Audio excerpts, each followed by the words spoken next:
Баршаңызға қайырлы кеш достар, қалдарыңыз қалай? Менің каналыма қош келдіңіздер. Бүгін мен сіздермен ерекше ыстық тағамның рецептімен бөлісейін деп отырмын. Өзімнің жасау жолыммен. Бұл тағамды әркім әрқалай атап жатады. Мампар деп, кеспе көже, жылма көже деп. Бұл көже маған бала кезімдегі апамның үйреткен шоқай көжесін есіме салады. Шоқай көже деп атадым. Ендеше кеттік. Ең алдымен етімізді турап аламыз. Менде жылқының еті. Жылқының етін осылайынан ұзынша етіп, бөліп, қатты үлкен емес, қатты майда емес етіп, жақсылап турап аламыз.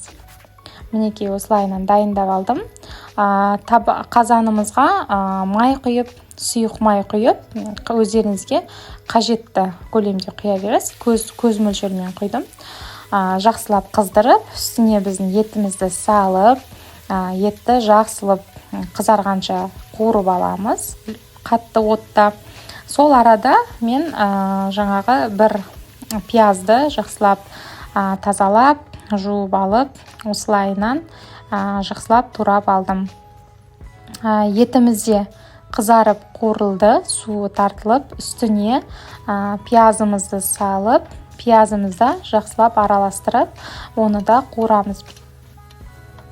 Енді үстіне бір ас қасық жаңағы томат саламыз, және қызанақ салсаңыздар да болады. Екеуін жақсылап араластырып қуырамыз.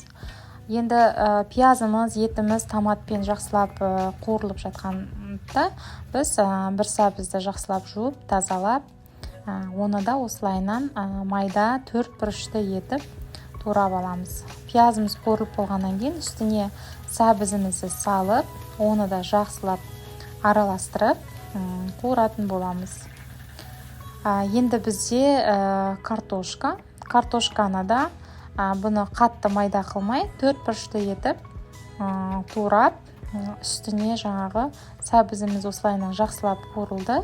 Енді үстіне картошканы салып, барлығын жақсылап араластырып, дәмі бойынша қара бұрыш, тұз қоссаңыздар болады. Мен әрдайым басқа приправалар қолданбаймын, тек осы қара бұрышты қолданамын.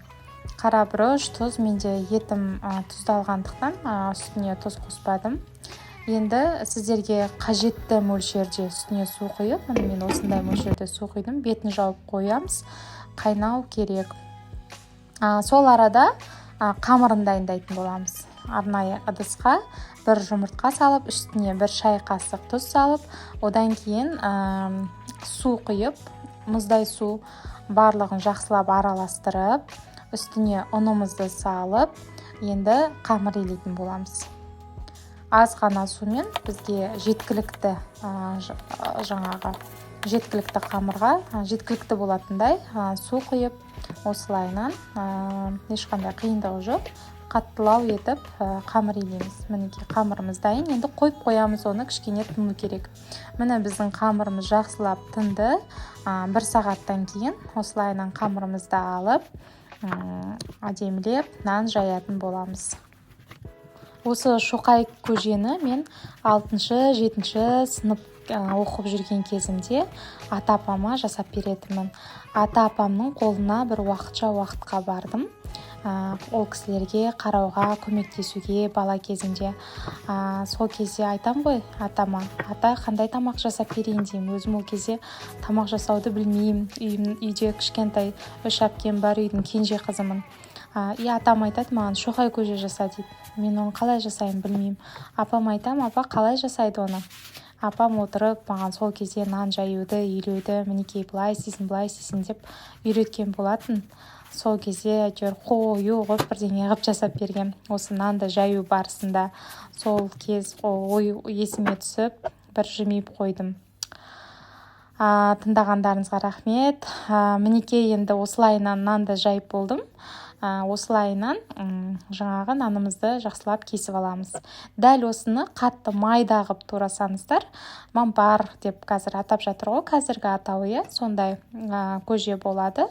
Мен енді шоқай көжені бұдан да сәл жаңағы үлкендеу етіп жаңағы турайды.